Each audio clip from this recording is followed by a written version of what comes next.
Anyone who has seriously studied the history of Freemasonry recognizes the problem of fraudulent documents that were put together in order to create a paper trail for Freemasonry that goes beyond the establishment of the London Lodge in 1717. It was the age in which antiquity was viewed as the basis of validity. Various Protestant churches, such as the Church of England, sought to demonstrate that their origins go all the way back to the 1st century instead of the Reformation. Cardinal Newman and the Oxford movement grew out of this antiquity fad. Thus it was not strange that the validity of Freemasonry was thought by Masonic apologists to depend entirely on its antiquity. But since no such antiquity existed, it had to be invented for the good of the craft. The end was sought to justify the means in this case. The old manuscripts and charters which formed the basis of Freemasonry's claim to antiquity are for the most part frauds. Historians have chipped away at them one by one. These fraudulent documents have come from both England and the United States and have misled many Masons as to their own history. And it talks about the antiquity manuscript. Dr. Mackey points put that the Masonic words were inserted into the antiquity manuscript by Preston when he put it in his illustrations. The antiquity manuscript, which supposedly proved that Freemasonry existed before 1717, was later quoted by Huhan as genuine. But an original of this manuscript has been found which reveals the criminal inaccuracy of Preston. The Leyland Lock manuscript. The Leyland manuscript was supposedly written by King Henry VI. It first appeared in the Gentleman's Magazine, along with a letter of introduction supposedly from the famous philosopher John Locke.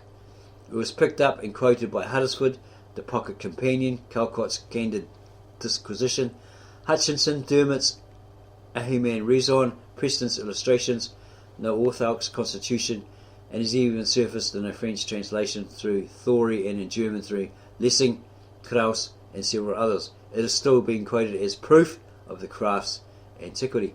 A.E. Waite calls it a peculiarly clumsy forgery produced in the middle of the 18th century. Mackey agrees with Gold that it was an impotent forgery. The letter by Locke is a forgery as well. The John Moore 1715 letter. Horace Smith of Philadelphia claimed to have a letter written in 1715 by John Moore in which he stated that he had spent a few evenings in festivity with his Masonic brothers. Huhan, Stolson, Newton and others accepted Smith's claim without ever asking to see the letter. When Smith was finally challenged to produce the letter, it began to be apparent to all that this letter never existed. Yes, we've experienced people who said, well, we've got a recording of something that was said, so we asked, because you're accusing a family member, can we have a look at it or listen to it? How do you think you are? To ask for that letter or that recording. Well, we are the relative of that person you're accusing, so if you got it, can we listen to it? It's our right. No, you got no rights. Okay. And then we find out years later it never existed. That recording never existed. There's a Henry Bell 1754 letter. The Charter of Cologne. The fifth principle. Anti-Masonic writers have generally been as unreliable as Masonic apologists. In their zeal to attack Freemasonry, they have been willing to use fantasy, fraud and deceit. They have even created bogus documents. When needed, their writings must not be taken at face value. Most anti-Masonic writers are far too gullible in believing the extravagant claims of overzealous, misinformed or devious Masonic writers who have not done Freemasonry a favour by making outlandish statements which provided much fodder for the guns of the anti-Masons. Too many Masonic writers have arrogantly claimed that they speak for the whole craft when they give their personal interpretation of the origin and symbols of Freemasonry. In one sense, the anti-Masons are victims of those Masonic writers who state that there is a secret teaching in Freemasonry which is revealed only to a chosen few in the order. It does not occur to the anti-Mason that if this were true, why are these writers revealing such secrets in their books? And why do all such writers contradict each other? Since there are as many secrets as there are writers, if there were dark secrets in Freemasonry which were veiled by some kind of conspiracy, there would have been a uniform exposure of them down through the years. But when you have hundreds of Masonic writers who will claim that the personal views of Freemasonry are the hidden secret teachings of the craft. Either one of them is telling the truth and the rest are liars, or they're all liars, but they cannot all be telling the truth.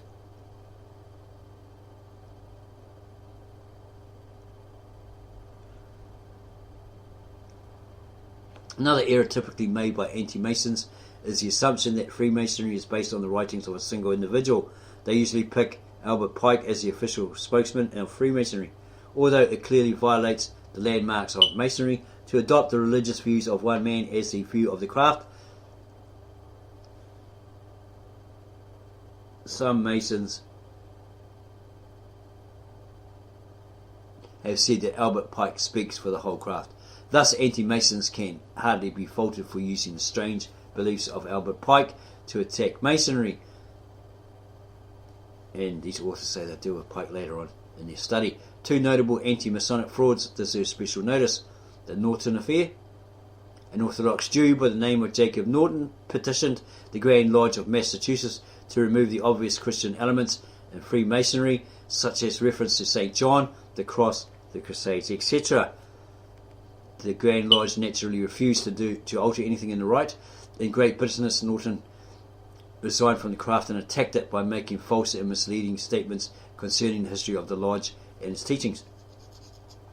The amazing thing is that Norton's misinformation was accepted as genuine by subsequent Masonic writers such as Rollins, Huhan and Gold. They did not know that they were basing their work on the writings of an anti-Mason. They were basing their conclusions on Norton's fantasies. The Luciferian Conspiracy.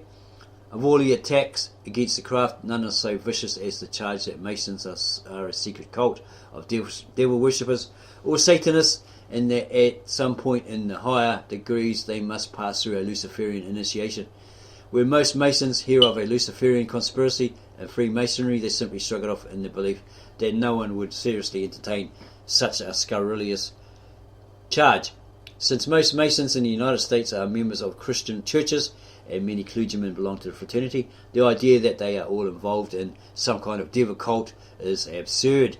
Can anyone seriously think that such 33rd degree Masons as Senator Jesse Helms, the Christian champion of conservative politics, is a worshipper of Lucifer?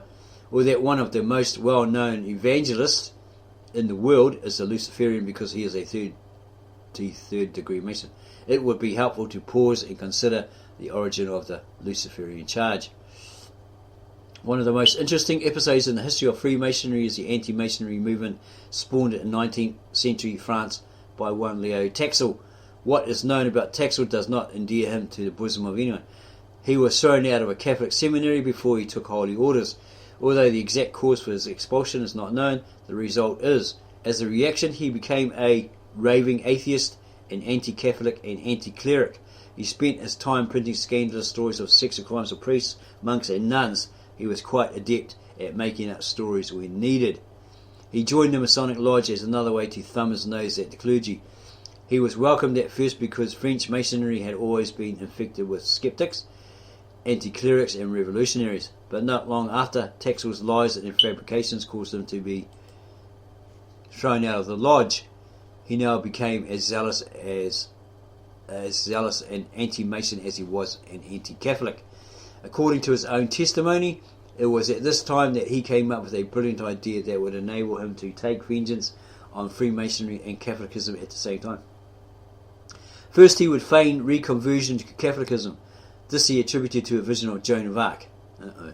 He renounced his former works as lies and was received back into the church.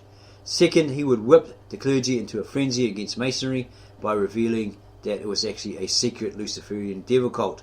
He could count on the gullibility of the clergy to believe even the wildest stories. His revenge against the Masons would be complete as the Pope issued his bulls against it. Third, he would launch his attack on Masonry by inventing whatever documents he needed. He even invented a Luciferian speech, which he attributed to Albert Pike, whom he claimed was the supreme ruler of all Masons. More on this fraud later. Fourth, he would finally reveal to the world that the whole thing from the beginning to the end was a fraud. Then in turn would reveal the gullibility of the clergy and embarrass the church. Not only would Masonry be destroyed, but the church would be held up to ridicule. In 1886, Taxil wrote Les Soeurs Marquands, the first of several books in which he revealed the secret sexual and satanic rites connected with adoptive masonry for women. All of Europe was soon filled with his wild stories of satanic orgies in the secret chambers of the lodge. Just as he planned, the clergy were whipped into a frenzy, and the Pope did issue his bulls, papal bulls. The Catholic Church in Europe started a vast anti-Masonic movement that shook Freemasonry to its core. Taxel's charge of Luciferianism and Pike's implication in it was picked up by Charles Hacks in 1892, and together they published a series of booklets. So this guy was telling a whole lot of crap. He started a hoax. While Taxel's hoax must be rejected for the lie that it was, this is not to say that there has never been Masons who were Luciferians, devil worshippers, or worse. That there has been and are now Masonic authors who are Luciferian cannot be denied. There are some New Age Masonic writers such as A.E. Waite, Hall, etc. who would have to be labelled as Luciferians. The sixth principle. The most significant error is that is frequently made in discussions of the history of Freemasonry is the assumption that present-day Freemasonry can be traced back to a single origin. This is called the fallacy of reductionism in logic. When you look upon a great river as it flows into the sea, it would be absurd to imagine that all the water in that river came from a single source. No, as it made its way through the countryside, countless runoffs, creeks, streams, tributaries, and rivers contributed their water to make that river what it was. Because there is a difference also between fresh water and salt water. The two don't mingle. They don't become one. In the same way, Freemasonry is a living river which has had countless sources for its symbols, rites and teachings. To pretend that what we call Freemasonry today is a product of a single origin is impossible. Too many influences, too many movements, and too many leaders have come and gone.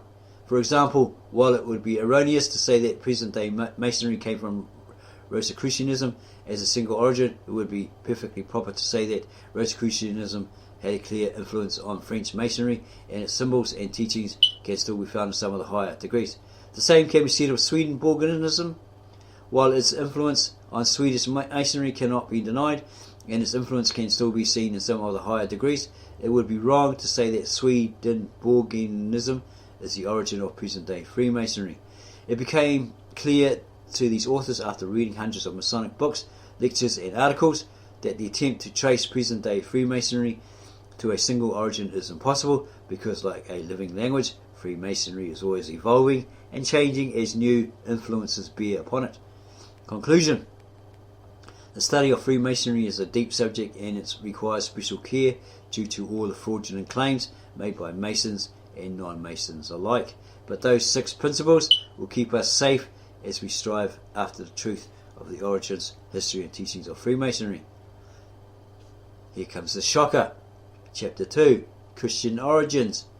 It may come as a surprise to many Masons to discover that from the very beginning Freemasonry was viewed as a Christian institution, and its symbols, degrees and ceremonies were all interpreted according to fundamental Christian doctrines.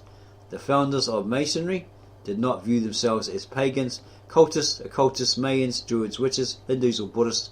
They never claimed that Masonry descends from ancient mystery cults or the worship of Isis. They knew nothing of such ideas.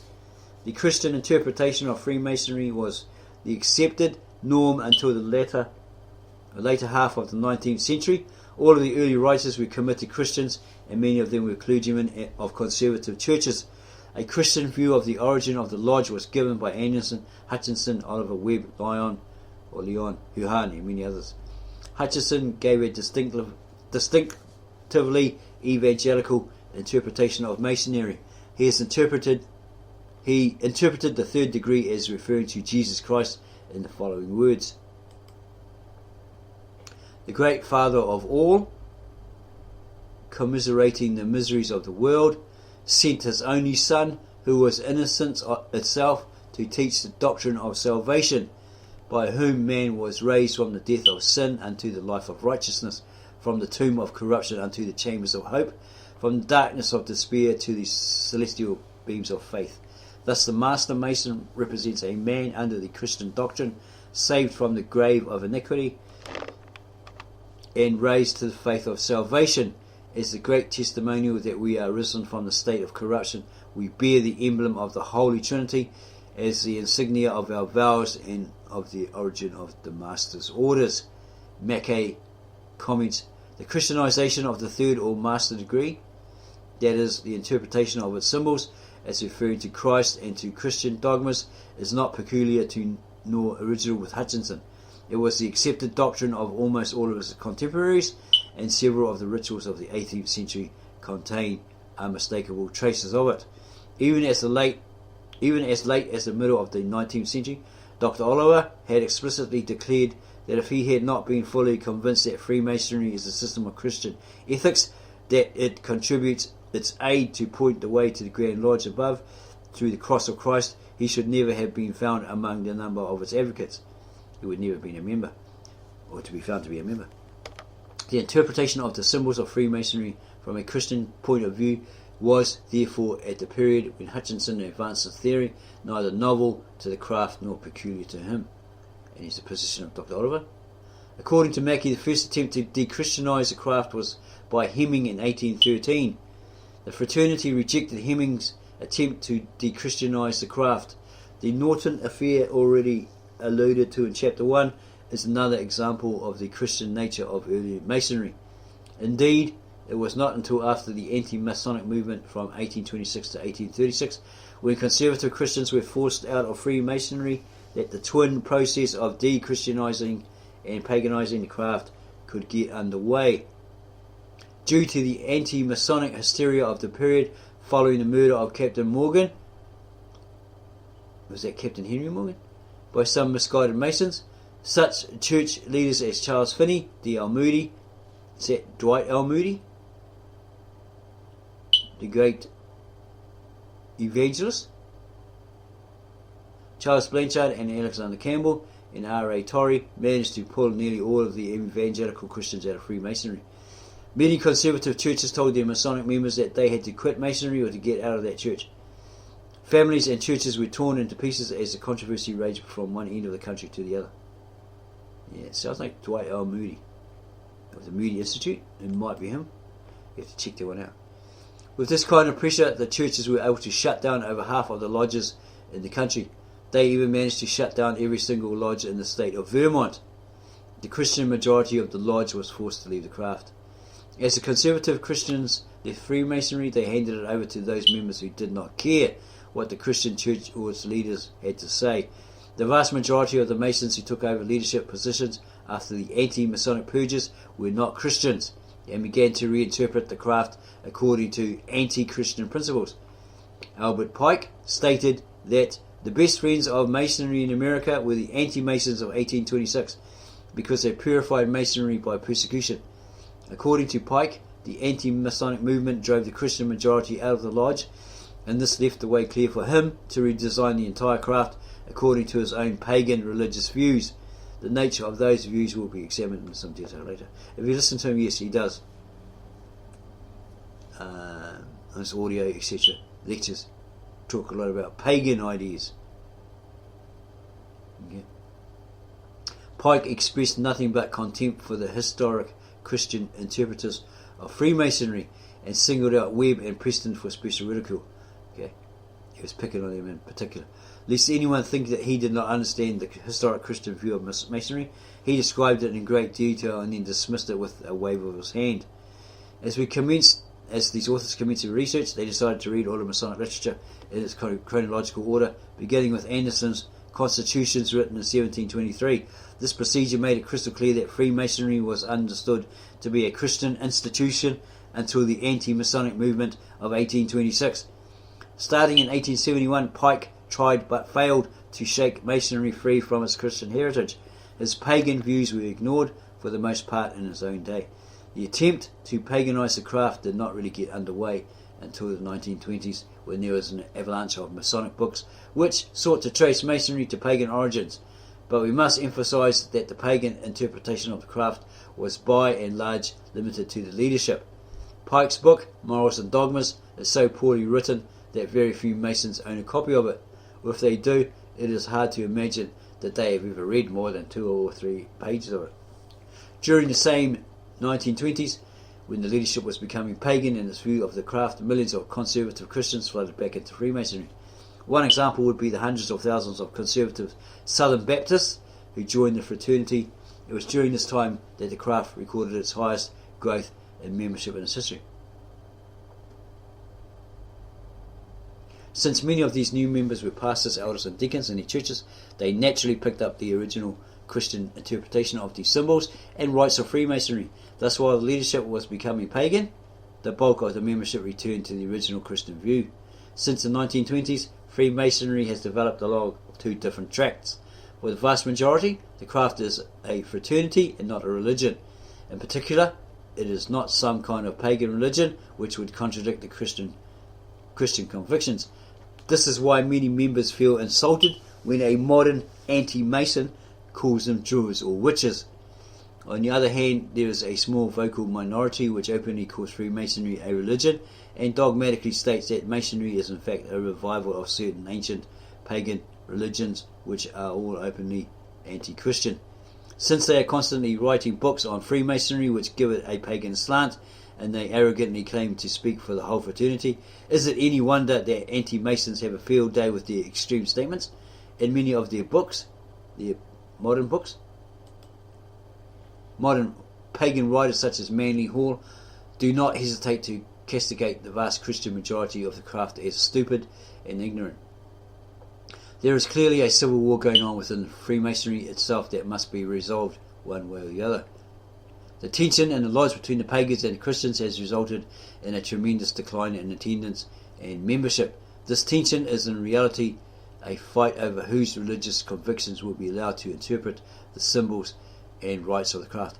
For example, does the Masonic triangle still represent the Christian Trinity of the Father, Son and Holy Spirit, as the founders of the Freemasonry believed, or does it now represent the Hindu Trinity of Krishna, Shiva and Brahma as claimed by the modern pagan writers? It is obvious to anyone that the conflict is irrefutably religious in nature.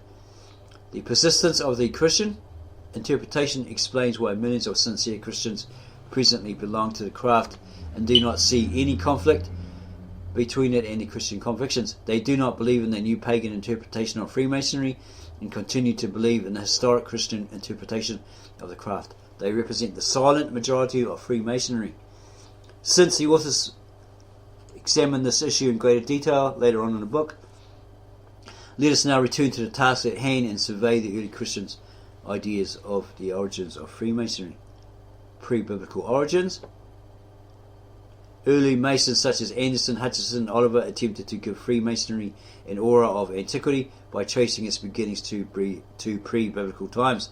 Since the symbols of Freemasonry illustrate God's plan of salvation through the saving work of Jesus Christ, Freemasonry began in the eternal decrees of God before the foundation of the world. They held that Freemasonry was also a part of the original religion of all humanity. Okay, so it wasn't Islam, which God revealed to Adam in the garden. It was a monotheistic religion which reflected the values and truths later revealed in Scripture. This is why the first landmark is to believe in only one God. Pagan religions are a corruption of this original religion. Paganism, with its many gods, is thus a falling away from the monotheistic biblical religion and from Freemasonry, which was part of that religion. It was in the sense that the Anglican clergyman Anderson said that Freemasonry is the ancient religion to which all people agree. He was not referring to some foreign pagan religion, but the original biblical religion revealed at the dawn of history. Biblical origins. Anderson, Hutchinson and Oliver and the other early writers did not claim that Buddha was the first Mason as Pike did,